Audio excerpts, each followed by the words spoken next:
జై శ్రీరామ్ అందరికీ నమస్కారం. వెల్కమ్ టు న్యూస్ అఖండ. నేను మీ కస్తూరి శ్రీధర్. మిత్రులారా, చైనా పైన మన భారతదేశం పూర్తిగా పైచేయి అయితే సాధిస్తుంది. మీరు అనుకోవచ్చు, అది ఎట్లరా, చైనా మీద మనం పైచేయి సాధించడం ఏంది, ఏ విషయాలని? ఈ న్యూస్ ఒకసారి చూడండి. న్యూస్ మాత్రం చాలా బాగుంటుంది. ఓకేనా మిత్రులారా?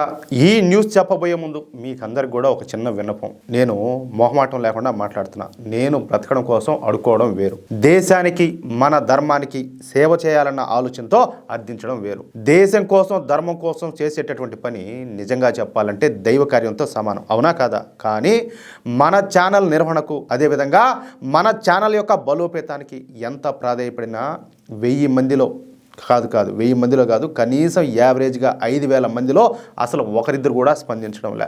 ఎంత ప్రయత్నం చేసినా కూడా ఈ ఆర్థిక సమస్యల వల్ల మన ఛానల్ను బలోపేతం అయితే చేయలేకపోతున్నా. మీరు సహకరిస్తేనే అదైతే సాధ్యమవుతుంది. మీరందరూ కూడా నా బాధ, ఆవేదన అర్థం చేసుకుంటారని చెప్పేసి ఆశ. కనీసం నెలలో ఒకసారి, అది ఎంత చిన్న మొత్తమైనా సరే, మన ఛానల్కు ఆర్థిక సహకారం అందించాలని చెప్పేసి మిమ్మల్ని అందరినీ కూడా ప్రతి ఒక్కరిని పేరు పేరున కోరుతున్నాం. సరే, దానికి కూడా మీకు మనసు రావడం లేదంటే మాకంటే దురదృష్టవంతులు ఇంకెవరు కూడా ఉండరు. ఇదిగో ఈ స్క్రీన్ మీద వచ్చేసి QR కోడ్ ఉంటుంది, కిందనే వచ్చేసి జీపే అలాగే పేటిఎం నెంబర్లు ఉంటాయి, కామెంట్ బాక్స్లో వచ్చేసి అకౌంట్ డీటెయిల్స్ ఉంటాయి. ఒకవేళ మీకు డబ్బులు పంపించడంలో ఏ విధమైనటువంటి ఇబ్బంది కలిగినా అదే నెంబర్కు వాట్సాప్ ఉంటుంది. నాకు ఒకసారి మెసేజ్ చేశారంటే మీకు ప్రత్యామ్నాయంగా మీకు మరేదైనా ఇంకొక నెంబర్ అయితే ఇస్తా. దయచేసి ప్రతి ఒక్కరు కూడా సహకరించండి. సరే, ఇక న్యూస్ విషయానికి వస్తే, పులిని చూసి నక్క వాతలు పెట్టుకున్నట్టు మన భారతదేశాన్ని చూసి పాకిస్తాన్ అయితే ఫాలో అవుతుంది. కాదియా, భారతదేశం ఏడా కాదు, ఈ ఉగ్రవాద దేశం పాకిస్తాన్ ఎక్కడ? ఏమన్నా సంబంధం ఉన్నదా, పోలిక ఉన్నదా? నక్కకు నాగలోకానికి ఉన్నంత ఉన్నది, అవునా కదా? మన భారతదేశం లాగా ఒక ప్రాంతీయ శక్తిగా తయారవ్వాలని చెప్పేసి ఈ ఉగ్రవాద దేశం లా పాకిస్తాన్ కలలగంటుంది. అందుకోసం దిక్కుమాలినటువంటి చైనా, అదేవిధంగా బంగ్లాదేశ్ దేశాల సాయం కూడా తీసుకుంటుంది. అయినప్పటికీ పాకిస్తాన్ పరిస్థితి మాత్రం దినదినగండం అన్నట్టే ఉన్నది. సరే, ఈ పాకిస్తాన్ బాధను చూసి భారత్ను ఎదుర్కోవడానికి లేదా మన స్పీడ్కు బ్రేక్ వేయడానికి చైనా ఇప్పుడు రంగంలోకి దిగింది. ఇక మన భారతదేశాన్ని ప్రాంతీయంగా ఎదుర్కోవడానికి ఈ చైనా శతవిధాలా ప్రయత్నించింది. కానీ ప్రతిసారి కూడా ఫెయిల్ అవుతానే వస్తుంది. అయితే అసలు ఏం జరుగుతుందో ఇప్పుడు పూర్తిగా మీకు చెప్పే ప్రయత్నం చేస్తా. సార్క్, ఇక్కడ సార్క్ అంటే south Asian association for regional cooperation అని చెప్పేసి అర్థం అనమాట. అంటే దక్షిణాసియా ప్రాంతీయ సహకార మండలి. ఈ సార్క్ కూటమిని 1985లో ప్రారంభించారు. ఇక ఈ సార్క్ కూటమిలో ఆఫ్ఘనిస్తాను, బంగ్లాదేశ్, భూటాను, భారతదేశం, మాల్దీవులు, నేపాల్, పాకిస్తాను, శ్రీలంక ఇవన్నీ కూడా సభ్య దేశాలుగా ఉన్నాయి. దీని ప్రధాన కార్యాలయం వచ్చేసి నేపాల్ దేశంలోని కాఠ్మాండులో ఉండాలి.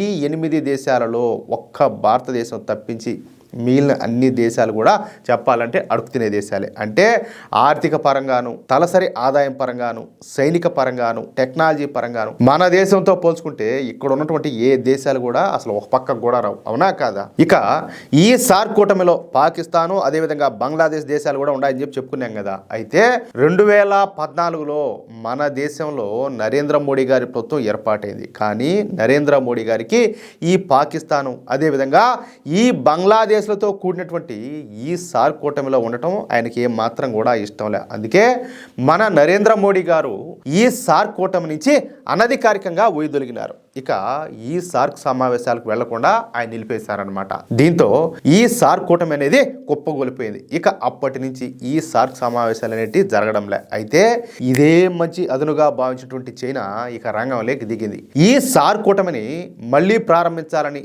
భారతదేశానికి వ్యతిరేకంగా ఈ కూటమిని ఏర్పాటు చేయాలని, ఈ కూటమిని ఏర్పాటు చేయడం ద్వారా దక్షిణాసియాలో భారతదేశాన్ని ఒంటరి చేయాలని చెప్పేసి చైనా అయితే భావించింది. ఇక పరమ నికృష్టపు దేశాలైనటువంటి పాకిస్తాన్, అదేవిధంగా బంగ్లాదేశ్లతో ముందుగా ఒక కూటమిని చైనా స్టార్ట్ చేసింది. ఇక ఆ తర్వాత ఈ కూటమిలో ఆఫ్ఘనిస్తాను, శ్రీలంక, నేపాల్, భూటాను, మాల్దీవులు దేశాలను చేర్చుకోవాలని చెప్పేసి చైనా అయితే భావించడం కాదు, సంవత్సరం నుంచి ఇందుకోసం ముమ్మరంగా ప్రయత్నాలు కూడా చేస్తుంది. అంటే మన దక్షిణాసియాలో మన దేశం లేకుండా మిగిలిన దేశాలతో కూటమి కట్టి మన దేశాన్ని ఒంటరి చేయడమే చైనా లక్ష్యం అన్నమాట. ఇందుకోసం సంవత్సరం నుంచి ఈ నమ్మనాకుడిది కింద మింద పడుతుంది. ఈ చిన్న సాట్లుగా అది పడుతుంది. పెద్ద మొత్తంలో దీనికోసం డబ్బులు కూడా ఖర్చు చేస్తుంది. తన రాజకీయ పలుకుబడిని మొత్తం ఉపయోగించింది, కానీ ఏ మాత్రం ఉపయోగం అయితే లేదు.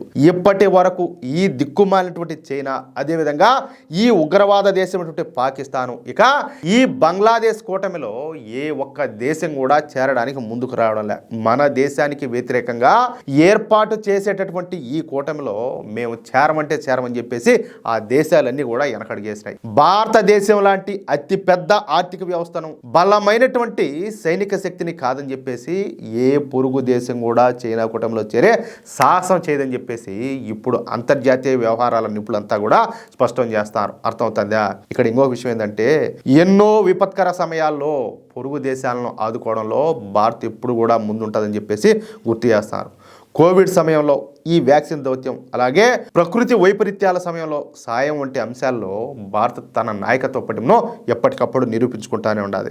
నేపాల్, అలాగే భూటాన్ వంటి దేశాలు వాణిజ్యపరంగా పూర్తిగా భారతదేశంపైనే ఆధారపడి ఉన్నాయి. ఈ నేపథ్యంలో మన భారతదేశాన్ని దూరం పెట్టే ఏ కూటమి అయినా విజయవంతం కావడం కష్టమని, కాబట్టి చైనా ప్రయత్నం కేవలం ఆశావాహంగానే మిగిలిపోతుందని చెప్పేసి ఇప్పుడు ప్రపంచ విశ్లేషకులంతా కూడా భావిస్తున్నారు. అంటే మనకు ఆపోజిట్గా చైనా, పాకిస్తాన్, బంగ్లాదేశ్ దేశాలు తయారు చేద్దామనుకున్నటువంటి ఈ కొత్త సార్ కూటమి ఆదిలోనే తుస్సమని పోయింది. అట్టే ఊరికే కూడా కాదు, ఎవరు కూడా ఈ కూటమిలో చేరడానికి ముందుకు రాల. అది విషయం.